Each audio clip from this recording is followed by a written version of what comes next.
Odalia, yo estoy que salgo corriendo a comprar mi loto porque yo quiero estar entre esos ganadores. Obviamente en la loto todos siempre resultan ganadores. Pero nosotros vamos a cambiar de tema porque hoy vamos a estar hablando con nuestros colaboradores de ABC Familia sobre cómo cuidar el autoestima de los hijos. Antes de hablar sobre este tema, vamos a pasar a un pequeño video.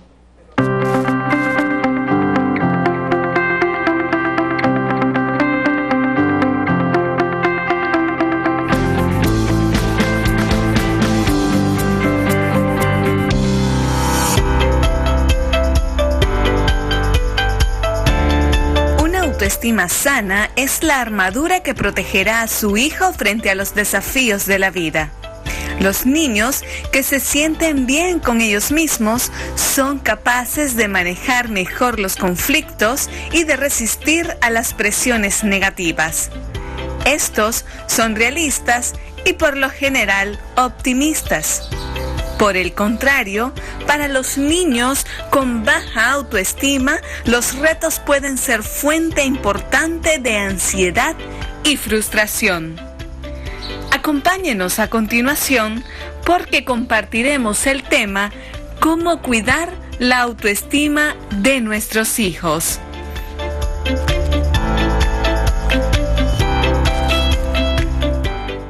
Bien acertado, la verdad, en cuanto a cuáles son las consecuencias cuando un niño tiene un buen autoestima y cuando tienen un bajo autoestima. Pero, ¿qué podemos hacer para darle un buen autoestima? Obviamente no hay una lista, una guía que le enseña a la gente cómo ser padres de familia y cómo darle esa autoestima. Así que hoy tenemos a nuestros invitados, Kiderlin Sotelo y Emelina Arauz. Ellos tienen 19 años de estar casados y tienen 2 hijos. Y hoy nos van a hablar un poco cómo han hecho ellos y su experiencia personal en cómo darle a los niños una autoestima saludable. Bienvenidos, ¿cómo están hoy? Buenos días, definitivamente un ejemplo a seguir siempre ustedes, ¿verdad? Gracias. Cuéntenos un poco cómo ustedes obviamente no tuvieron ninguna guía para decirles cómo van a ser buenos padres. ¿Qué han hecho ustedes para inculcarles esos buenos valores y que los niños crezcan con una autoestima bien alto, que se sientan seguros de ellos mismos? Bien. Antes que todo, ¿verdad? Quisiera hablar un poco sobre qué es la autoestima. La autoestima es el valor, el amor que nosotros tenemos hacia nosotros mismos. Y cuando hablamos de autoestima saludable, no es de un complejo de superioridad que estamos hablando, que tenemos que tener mucho cuidado, ¿verdad? Cuando nuestro hijo se siente más que otros niños o más que otros jóvenes, que otros adolescentes y que quieren lograr alcanzar cosas a través de poder. Es correcto.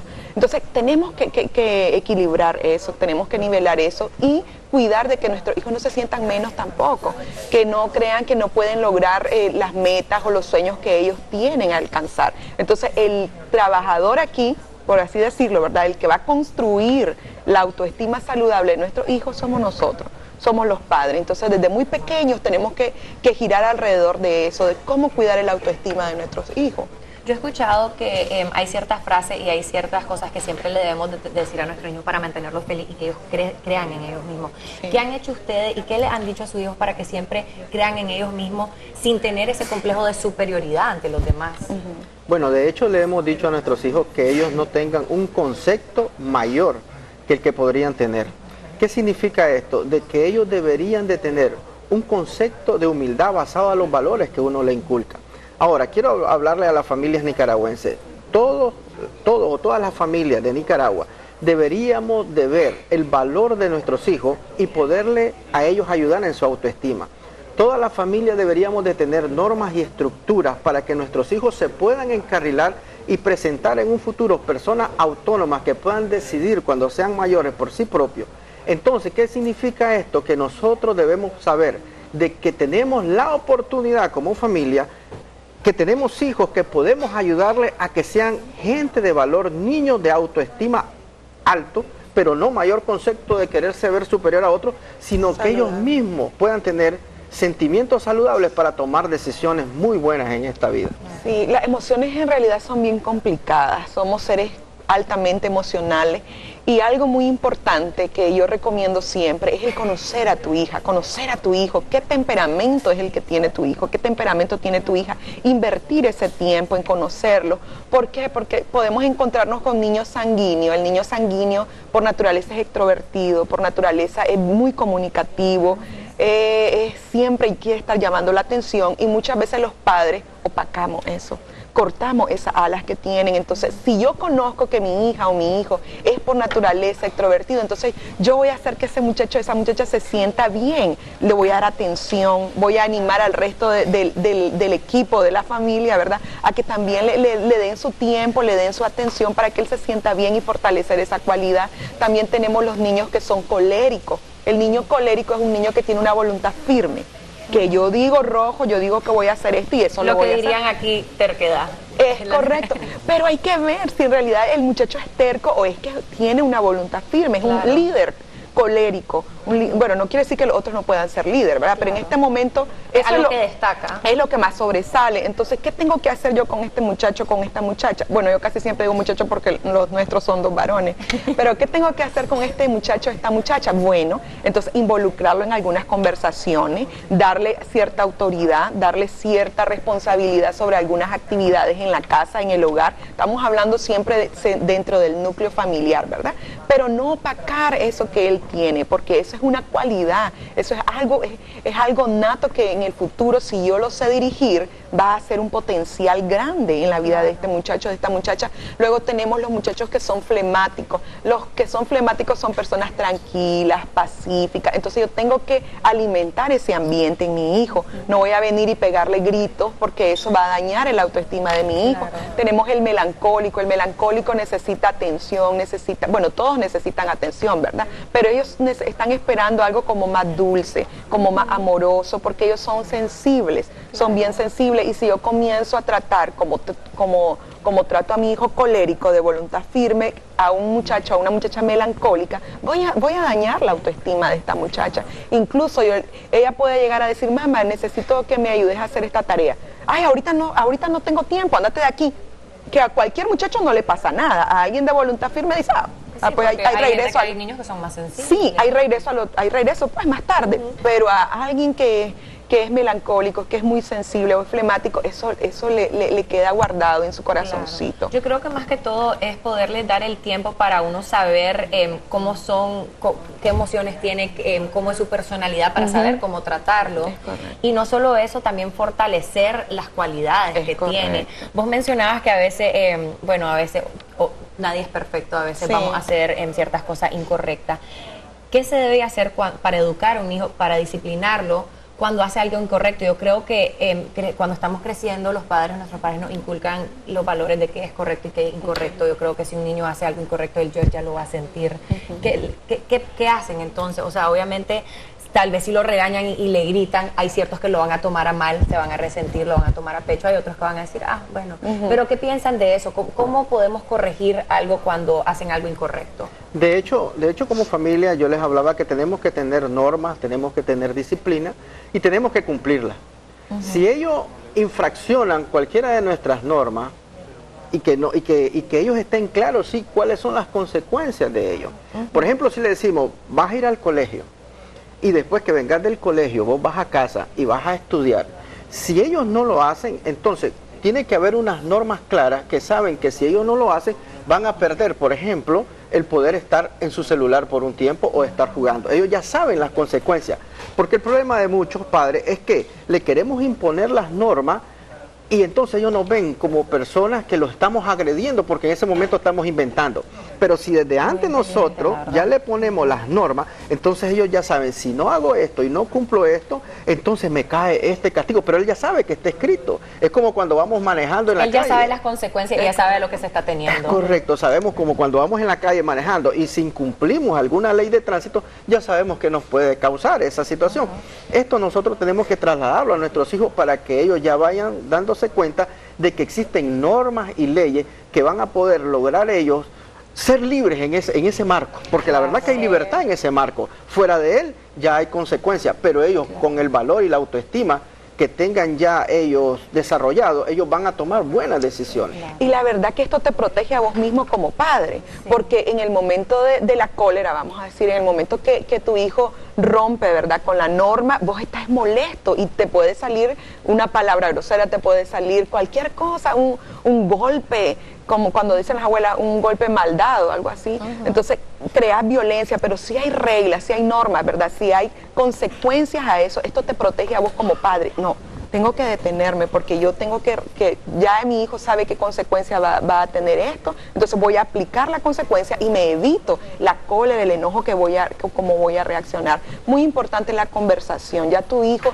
si tu hija, tu hijo falló, ya de hecho él sabe que falló, él automáticamente él se siente culpable. Entonces si vos venís y le decís, te fijas, yo te dije que no tenés que hacer esto, es que no servís para nada, y comenzamos a destrozar el autoestima de nuestro hijo. ¿Y qué estamos creando con esto? Estamos creando aislamiento. Mi hija, mi hijo, ¿qué va a decir? Bueno, si ahorita reaccionó así, imagínate que ahora que sea algo peor cuando ya entra la adolescencia ya el adolescente ya no ve como infracción el no hacer tarea, ya es otra cosa, ya es otro tipo de, otro nivel de infracciones. Y eso es lo que quería preguntar, entrando a la adolescencia, yo sé que hay bastantes cambios, está la presión del colegio, de los amigos, las niñas pasan por la menstruación, y a veces hay cosas que nos da pena hablarlos con nuestros padres, o nos da miedo que se sientan decepcionados de nosotros. ¿Cómo hacen ustedes cuando notan en uno de sus hijos que algo anda mal? Porque ustedes saben, lo vieron crecer. Sí. ¿Cómo hacen para hablar del tema sin necesariamente presionarlo a decime, porque a veces no quieren hablar, pero ¿cómo hacen? Bueno, de hecho esto es una educación que uno está con ellos a diario. Si como padre perdemos la comunicación y solo se vuelve comunicación en el aire y no una comunicación profunda, nunca vas a poder tener el conocimiento de que tu hijo realmente anda mal en algo. Nosotros podemos ver, por ejemplo, si nuestro hijo platica o habla palabras o pensamientos que realmente no le hemos inculcado nosotros en el hogar, y observamos tal vez alguna forma de que no es normal, entonces nosotros le platicamos y le decimos, vení, vamos a conversar. Conversaciones profundas. ¿Qué son conversaciones profundas? Cosas que vayan a ayudarle a él a la formación. Y le preguntamos, mira, ¿cómo te fue en el colegio? ¿Cómo te fue en la universidad en el caso del mayor? Y él ya nos comienza a platicar. Comenzamos platicando cosas livianas y entramos a la profundidad de la conversación. Y ahí es donde ya nosotros como padres decimos, mira, fíjate que así me dijo, ¿qué pensás? Y nos comunicamos, porque es importante una comunicación entre padres, al menos que sea solo un padre, pues uno analiza y sabe qué conversación va a tomar para poderle ayudar. Y así logramos nosotros redirigir el comportamiento para guardar el autoestima. Ahora, para ir finalizando, estamos hablando sobre que, digamos, ustedes tienen ciertas cosas que los niños tienen que cumplir, van al colegio, tienen que estudiar y eso. También es importante que los padres cumplan con las promesas. ¿Qué pasa? ¿Se puede afectar el autoestima de los niños cuando los padres no cumplen también? Sí, porque estás creando inseguridad. El joven, la jovencita, el muchacho, el niño, ¿verdad? Está esperando, él tiene un concepto del padre, de la madre como protector. Ese es el papel que nosotros estamos jugando, que tenemos que tener mucho cuidado también a no ser sobreprotectores, porque el ser sobreprotector crea también una autoestima inestable en el niño, porque puede ser el complejo de superioridad que hablábamos al inicio, ¿verdad? O la misma inseguridad, porque cuando el padre no cumple, el muchacho o la muchacha siente que no hay estabilidad, que aquella persona en la cual ella estaba pensando y confiando en que iba a cumplir, no cumple. Entonces crea en él que siempre van a haber personas, o que ella misma no va a ser capaz de cumplir con sus metas y sus sueños. Parece algo como insignificativo, ¿verdad? Porque siempre tengo padres que a veces me dicen, pero es que le dije que íbamos a ir al parque, pero él tiene que saber que a veces no puedo ir al parque, entonces no le pongas fecha ni hora que vas a ir al parque. Solo decirle, mira, queremos ir al parque, en este mes voy a hacer todo lo posible para que vayamos al parque. Yo en cuanto tenga el tiempo te lo digo, pero es como, tenemos que hablar con nuestros hijos entienden, nuestros hijos comprenden las palabras que nosotros les hablamos. Lo único que a veces como adultos creemos que los niños no entienden o no comprenden porque son niños, pero sí. Y entonces trata siempre, cuando vas a prometer algo, cumplirlo. Y si no lo podés cumplir, si vos sabes que tu tiempo es complicado, no lo prometas. Ellos no te están pidiendo nada. Los hijos no piden nada, solo ellos quieren tener el amor, la seguridad, la convicción de que papá y mamá o mamá y poder solo confiar papá. en los padres Es también. correcto, que siempre van a estar ahí. Es muy importante la comunicación, muy importante, como de acuerdo a la pregunta que hacías anteriormente, ¿verdad? ¿Qué pasa cuando estos niños están pasando por una situación y no lo comentan, pero vos estás sensible y estás viendo que hay algo que ha cambiado? Hace poco nos pasó algo con mi esposo, que nuestro hijo menor de 11 años, él estaba diferente, y yo le digo aquí, darle a mi esposo, algo tiene él, algo está pasando. Entonces comenzamos a llamarlo, ¿verdad?, a platicar con él, así, una plática informal. No, es un grave error que yo siente a mi hijo y que le diga, a ver, ¿qué es lo que tenés? Es lo peor que ¿Qué me te digan, está necesito pasando? hablar con vos. Y yo, ay, no, ¿qué hice? Ya me van a Ajá, que fallar. te digan necesito. No, o sea, si es una costumbre, se supone que debe ser un hábito en la familia, sentarnos, platicarnos a la hora de la Claro. comida. También tengamos cuidado cuando son cosas propias de cada hijo, respetar su privacidad, no involucrar a los otros hijos, sino que tratar como de dialogar solo con él, porque es en el momento el que necesita el consejo, ¿verdad? Entonces, bueno, platicando, descubrimos pues que el niño está enamorado de una niña, ¿verdad? Entonces que estaba enamorado de la niña y que la niña le había dado un beso en la mejilla. Entonces eso a él lo tenía, Y era algo positivo, sin embargo, no se los quería decir. porque es que era algo que él estaba descubriendo en ese Claro. momento. Entonces, pues ya comenzamos a hablar, pues, y a decirle sobre el noviazgo, el amor, claro, a su nivel, ¿verdad? Claro, que claro. él le podía gustar la niña y eso, pero que estaban pequeños para tener un amor, enamorarse, que el amor era, bueno, y comenzamos a hablarle del significado claro. del amor y cosas. Pero fue algo, pues, que como experiencia de padres, de adolescentes, es algo que a veces cualquier otro diría, no, ¿qué estás haciendo? Eso es... Entonces, tenemos que tener cuidado, practiquemos la comunicación, practiquemos la confianza con nuestro hijo, no seamos demasiado dominantes. Démosle la libertad de crear su propia personalidad, de desarrollar, mejor dicho la palabra, de desarrollar su personalidad, porque ellos ya traen eso, traen su temperamento y nosotros vamos formando el carácter y la personalidad que un día va a crear ese hombre y esa mujer firme, ese hombre y esa mujer con una autoestima saludable. Perfecto, excelente, me encantó el tema de hoy, gracias por venir a compartir con nosotros. Ojalá nos veamos pronto para otra de estas buenísimas pláticas.